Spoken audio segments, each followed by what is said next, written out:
Hai, Assalamualaikum warahmatullahi wabarakatuh. Kembali lagi dengan saya Suhardi Amir di sini di channel Merdeka Belajar, Free Daily Knowledge and Step by Step Tutorials. Kabar Merdeka Belajar, video ini saya dedikasikan untuk Bapak Ibu guru yang baru mengenal atau baru mau belajar bagaimana cara membuat presentasi di Canva. Untuk sahabat yang belum pernah menggunakan Canva sama sekali atau belum pernah login ke Canva sama sekali, saya sangat menyarankan sahabat menggunakan akun belajar.id-nya ya, karena saat ini Canva sudah terintegrasi dengan akun belajar.id yang tentunya kita bisa gunakan secara gratis. Caranya silakan masuk ke canva.com/id_id.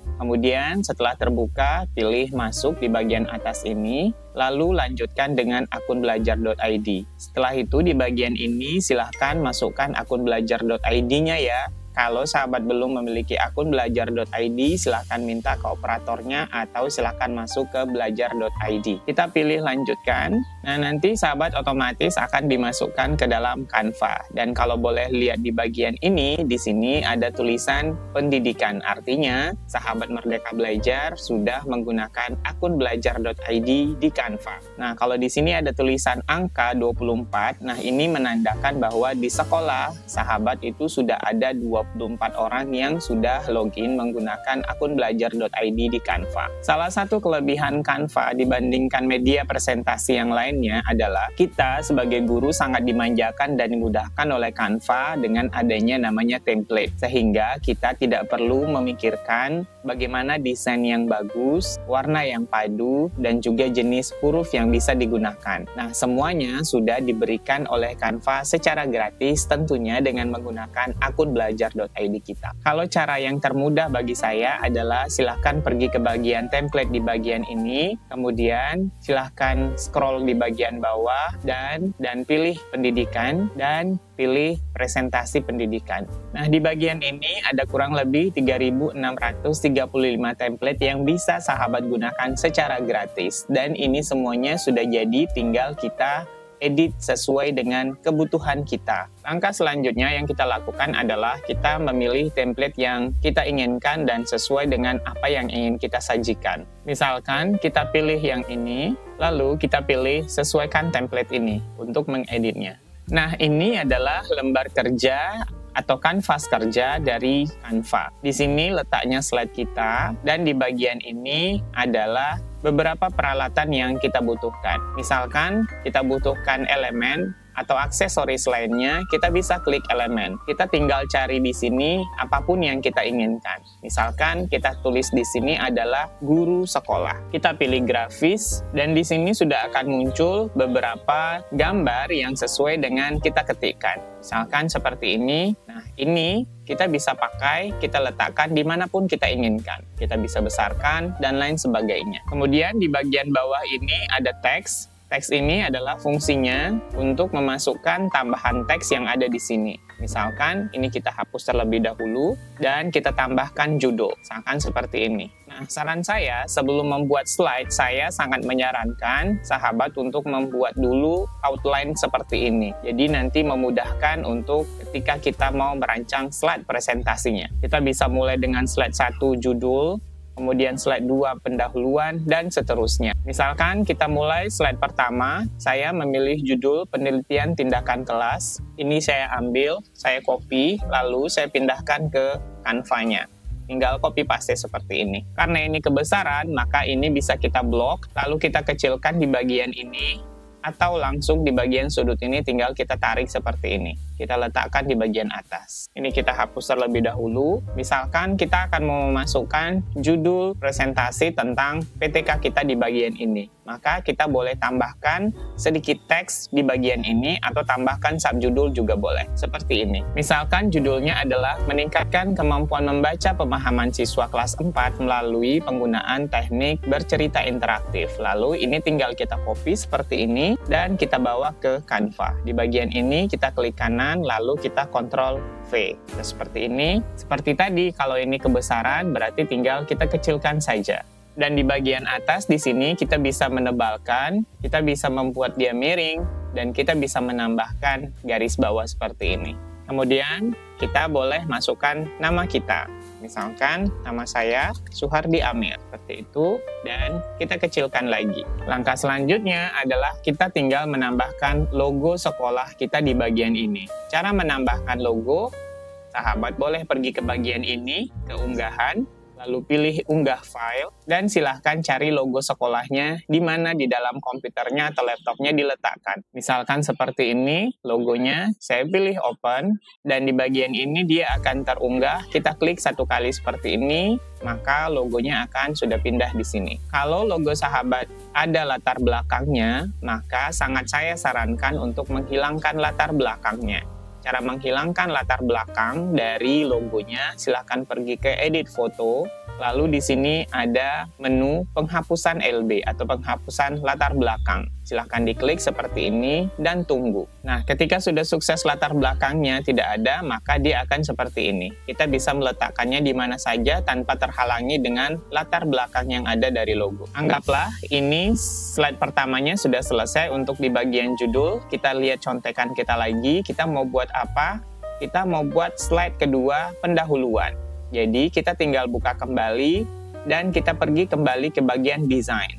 Saya sangat menyarankan sahabat untuk menggunakan satu template untuk satu topik bahasan. Jangan berpindah-pindah karena nanti akan warnanya terlalu banyak yang dipakai. Misalkan yang akan kita buat tadi adalah tentang pendahuluan yang isinya adalah latar belakang penelitian, tujuan penelitian, dan pertanyaan penelitian. Maka kita boleh pilih sesuatu di sini yang cocok dengan kebutuhan kita untuk di slide nomor 2. Misalkan kita pilih yang ini. Nah, di sini jangan pilih timpa isi halaman, tapi pilih tambah sebagai halaman baru. Nah, maka akan 2 halaman jadinya. Apa yang akan kita buat adalah pendahuluan. Jadi tinggal kita copy saja bagian pendahuluan di sini.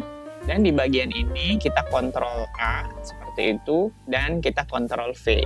Ctrl A adalah untuk seleksi semua objek yang ada di dalam ini, dan Ctrl V adalah untuk mempastenya. Nah, seperti itu. Lalu, yang kita lakukan selanjutnya adalah kita tinggal memasukkan latar belakang penelitian. Kita double klik di bagian ini dan kita Ctrl paste. Nah, kalau sahabat merasa ini terlalu kecil, boleh dibesarkan dengan cara seperti ini. Dan yang selanjutnya, di bagian yang 2 dengan 3, ini tinggal kita hapus, dan ini kita copy dulu. Kita Ctrl C seperti ini, baru kita Ctrl V seperti ini. Gunanya apa? Adalah supaya nanti fontnya atau jenis fontnya atau ukuran fontnya itu tidak berubah-ubah. Kita sekali lagi Ctrl V, nah biar nanti dia sama semua. Yang kita lakukan selanjutnya adalah kita tinggal memasukkan tujuan penelitian, dan yang terakhir adalah pertanyaan penelitian. Karena outputnya nanti ini akan jadi PowerPoint, maka saya tidak menyarankan sahabat untuk menuliskan latar belakang penelitian dengan berbentuk teks yang sangat panjang seperti ini. Karena judulnya adalah PowerPoint, maka yang kita tuliskan adalah cukup poin-poinnya saja. Bagian pendahuluannya sudah selesai. Yang kita lakukan selanjutnya adalah kita memasukkan slide nomor 3, yaitu tinjauan pustaka. Ada berapa tinjauan pustaka yang kita masukkan? Itu ada 1, 2, 3 lagi. Nah, sahabat boleh mengcopy slide ini saja ataupun mau mengambil dari yang lain yang ada di sini. Nah, katakanlah saya mau menginginkan sahabat bekerja dengan cepat saja, dengan mudah, jadi cukup tinggal copy saja. Caranya adalah tinggal tekan titik 3 ini atau klik, kemudian di sini ada tulisannya duplikat halaman, atau bisa juga menggunakan dengan Ctrl D. Nah, seperti itu. Dia langsung akan tercopy di bagian ini dan sama. Jadi, tinggal kita pindahkan saja tinjauan pustaka. Ini kita pindahkan ke bagian ini. Jangan lupa double klik, lalu Ctrl A, kemudian Ctrl V. Seperti ini. Kemudian landasan teori dan konsep kita Ctrl C, jangan lupa. Kemudian di bagian ini kita Ctrl V. Lalu kita balik lagi, dan yang terakhir sudah selesai. Sedangkan untuk slide keempat dan seterusnya, prosesnya adalah sama saja dengan di proses di slide 1 dan slide 2 ini. Yang kita lakukan adalah sahabat tinggal memilih kira-kira yang cocok dengan slide-nya yang akan ditampilkan itu seperti apa, ambil di bagian ini semua. Kita langsung ke bagian terakhir saja untuk menghemat waktu. Saya pilih thank you di bagian ini dan kita tambahkan sebagai halaman baru. Nah, di bagian ini kalau kita mau memasukkan foto kita juga boleh. kita pergi ke bagian unggahan, kita pilih unggah file, dan kita cari di mana kita meletakkan foto terbaik kita yang akan kita masukkan di bagian terima kasih. Misalkan ini, saya pilih open, saya klik sekali seperti ini, dan jangan lupa ini dihilangkan latar belakangnya.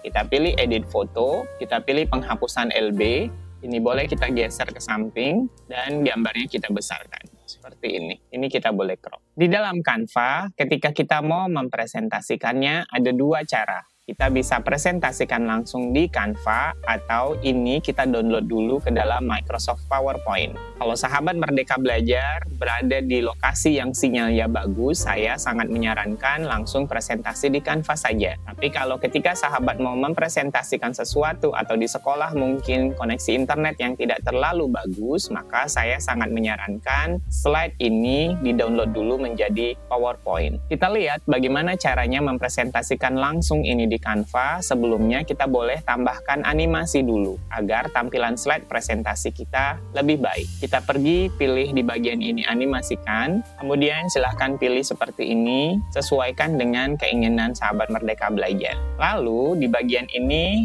ada tulisan terapkan ke semua halaman agar tidak perlu lagi kita memberikan animasi satu persatu ke semua halaman. Jadi kita tinggal pilih terapkan ke semua halaman. Nah, ini sudah diterapkan ke semua halaman, nanti ketika kita presentasi maka akan muncul animasinya yang sama. Kita coba tampilkan animasi, di bagian atas ini ada tulisan tampilkan, lalu kita pilih tampilkan layar penuh, dan kita pilih tampilkan di sini. Nah, seperti itu. Karena ini berada di bagian akhir tadi, jadi kita pergi dari bagian pertama dulu. Nah, ini adalah tampilan di awal. Nah, ini selanjutnya, halaman selanjutnya. Jadi semuanya sama.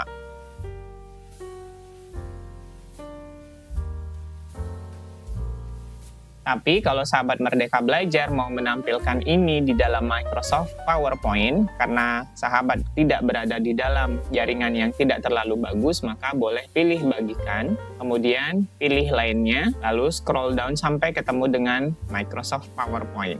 Kita klik seperti ini, lalu kita pilih unduh. Nah, sekarang Microsoft PowerPoint-nya atau slide-nya dari Canva sudah kita berhasil unduh menjadi Microsoft PowerPoint. Kalau kita buka, bentuknya seperti ini. Nah, hasilnya sama bukan? Yang terakhir kita lakukan adalah jangan lupa ganti transisinya menjadi morph, biar ada animasinya juga tetap bisa masuk. Seperti itu. Dan pilih apply to all. Sehingga kalau kita slideshow, maka hasilnya seperti ini. Mudah banget bukan? Kalau ada pertanyaan atau hal yang tidak dipahami, silahkan tulis di kolom komentar ya. Mohon maaf kalau video ini agak terkesan lambat dalam penyampaiannya, karena ini memang video saya tunjukkan untuk sahabat yang baru belajar tentang Canva dan mau membuat slide presentasi di Canva. Demikian video tutorial singkat bagaimana cara membuat slide presentasi bagi pemula di Canva. Sampai jumpa di video tutorial selanjutnya. Assalamualaikum warahmatullahi wabarakatuh.